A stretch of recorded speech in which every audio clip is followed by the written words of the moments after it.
outsmarting your opponent.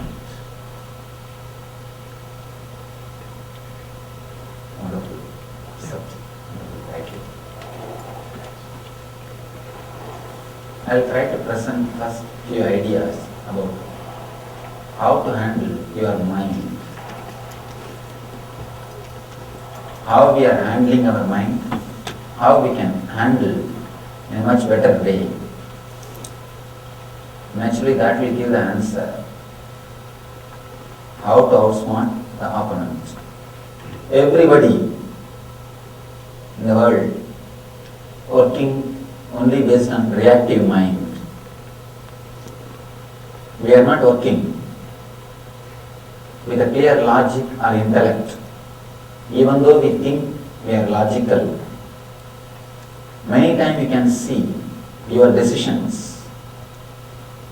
After taking decision, after executing, you suddenly think, oh, this is not me.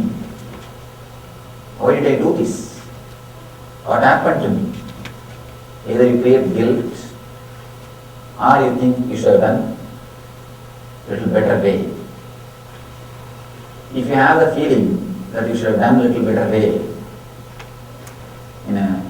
you could have decided a much more better way, or would have done something more, means you are working from a reactive mind, from the reactive level. First let me give a simple diagram and explain how our mind works. Then we will analyze these few words with your question answer. Then we will go for a simple technique to control your mind and express your potential energy. Naturally, you will outsmart your opponent. I am trying to explain how we process the information in our system usually.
Usually how our mind works. You receive some information through eyes, immediately it goes to DSP, Chakshu, just like a computer, digital signal processor. There is something called Chakshu in our being. In Sanskrit we call it as Chakshu. The whole file is digitized. Then the file is taken to memory for analysis. And then it goes to the mind for more clear idea. Then a decision is taken. For example, you are seeing me now. The file goes to DSP and gets digitized. The whole form or the scene, the whole thing, or the words you receive, everything goes to DSP, which is inside your being. In Sanskrit we call Chakshu. It gets digitized. Then it goes to memory.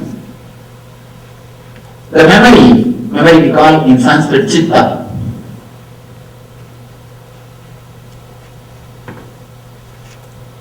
In memory, first thing happens is, you You start analyzing, this is not, this is not, this is not, in this mode. First, you start all the excluding process. Oh, this is not an animal, this is not a tree, this is not a plant, this is not a rock. All this exclusion that happens in memory. Then it goes, the whole file goes to mind. Mind starts identifying. This is it, this is it. You start identifying, he is a human being. Then, he is a teacher, he is here to take class. You start identifying. Then, the file goes, the whole file takes a quantum leap, goes to the ego. Ego decides whether to sit here or not, based on your past experiences with your teachers, or in this type of seminars. In this type of seminars, if you had a good experience, if you have enjoyed them, you say, oh, let me sit here and listen, it will help me. If you had some bad experience with earlier seminars or teachers, you feel, no, this is not for me, let's move. The decision is taken from ego. Decision is taken by ego. If the process happens in the simple way, no problem. But there is a portion called unconscious. The space between the mind and the ego. In that space, there are a lot of engrams. Your past memory.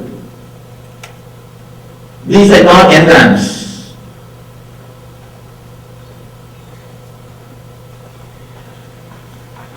They are not logical.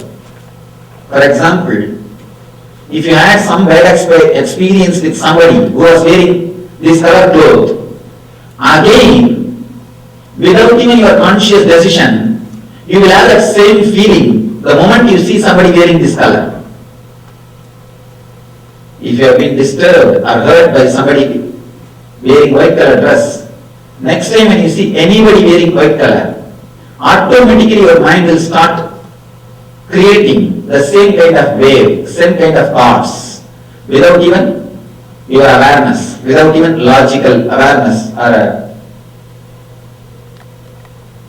This process is what I call unconscious. Usually, all the decisions are taken only based on these unconscious engrams. In Sanskrit, we call samskaras. All our decisions are taken either based on greed or fear, which is unconscious engram. As long as a man is acting based on unconscious engrams, surely he can neither be successful nor be peaceful. Two things, being peaceful or achieving success, both he will not be able to do. Because the more and more engrams, continuously you will be in fear or greed. Continuously you will be in fear or greed. One more thing. The more the engrams in the unconscious level, the more your mind needs to work, the more you will be restless. Because any information reaches the mind has to go through so many tables. For example, now you have made 5 lines, means 5 engrams. Each file has to go through all the 5 engrams, means it has to pass through 5 tables.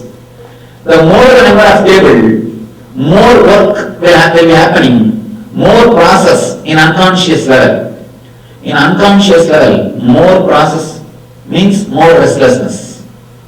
I have seen many people asking me, Swamiji, there is no work, no problem, nothing to worry, but I always feel restless. I can't sit. I can't keep quiet. I feel restless. Means too many engrams. There are too many engrams. Even a simple information, even a very simple information, like seeing a light, or seeing a mic, seeing a chair, can create too much of restlessness in you. Even a simple data can create too much of restlessness. Because it has to go through so many engrams. The less engrams, naturally you will be able to process more data, more file, without feeling restlessness and a clear decision. As on now, the person with more engrams, as on now, all of us work only in instinct level. Let me give you one more equation. The time taken for this conscious process, I call it as TP, time taken for this process, conscious process. And the time taken for the unconscious process, let us call it as TQ, because the whole file takes a quantum leap. Why I call this unconscious? The decision which is taken in this way will not be logical. For example, according to your conscious data, logical data, smoking is injurious for your health. That will be the data you will be accumulating. But suddenly, you will decide, let me smoke. You know for sure, logically you know, it is not good for your health. But suddenly, when the time comes, when the mood comes, you decide and you start smoking. Means the decisions coming from unconscious engrams. The engrams which is created in unconsciousness, that just gives you the inspiration. You decide. After smoking, you feel guilty. After smoking, you feel, oh, I shouldn't have done. You feel guilty. Any decision which makes you feel guilty is from unconsciousness. If you feel guilty for any decision, or if you feel disturbed after executing any of your decision, means the decisions are from a reactive mind. And if you feel tired at the end of the work, be very clear, you are working based on reactive mind. You are not working in the conscious level. You are working from unconscious level. Small story. One guy came to me and said, Swamiji, a week ago I read a book which says a lot about smoking and how it is injurious to our health. After reading that book, I dropped. I said, oh, that's nice, you dropped smoking. No, Swamiji, drop reading like these books. Usually, when you get a logical data, which is not directly suiting your life, your lifestyle, we go behind the unconscious decisions. Any decision taken based on the unconscious engrams will lead only to stress, restlessness and suffering. As of now, the time taken for this conscious process is always more than the time taken for unconscious process, because the more restless you are, the less time you take in the unconscious zone. Quickly you deliver the result. You don't allow the file to go through logical steps. It goes and just gives some engram and comes out with some decision. It never goes through a logical step. It's almost like association. One more important thing you should understand. The word association. Sigmund Freud says, all our thinking is only association. It's not thinking, it is just association. For example, you see a dog in the street, stray dog. Immediately you remember the pet dog which you had when you were a small child. The next, you remember your childhood memories. Then teacher under whom you studied. Then where the teacher used to stay. Then your school. And when you just go, there is no logical connection between the dog which you are seeing in the road and your teacher. Even though both of them barked at you, that's different. There is no logical connection. But your mind just goes and connects something with something. The unconscious engrams are very dangerous when they take major decisions. In our life, many of the major decisions we are taking only based on these unconscious engrams. As long as the TP is less than TQ, means that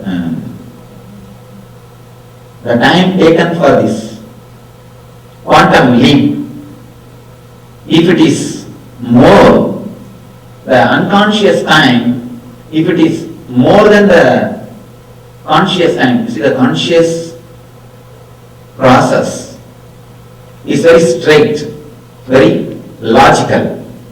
But the unconscious process is very crooked. It's not directly under your control.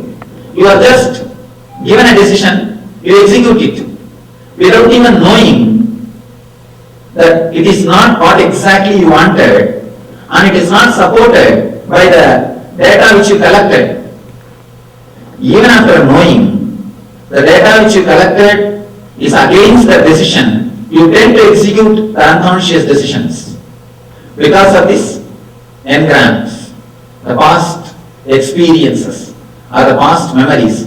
One more difficulty is they are not even logical. They are not even logical. They don't follow any logic. Just like when you come up with a decision and you start executing. As long as the time taken for unconscious decision is less, means that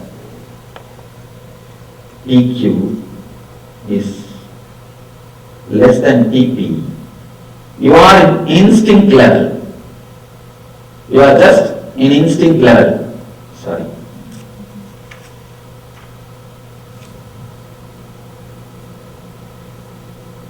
You are just in instinct level, almost deciding like animals based on fear and greed, without even using the logic.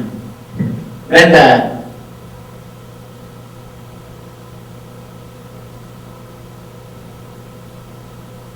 TP is equal to the TQ, means there is no unconscious process, everything is conscious.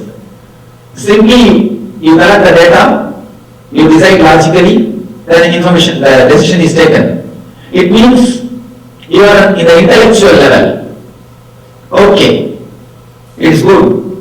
But there is one more level.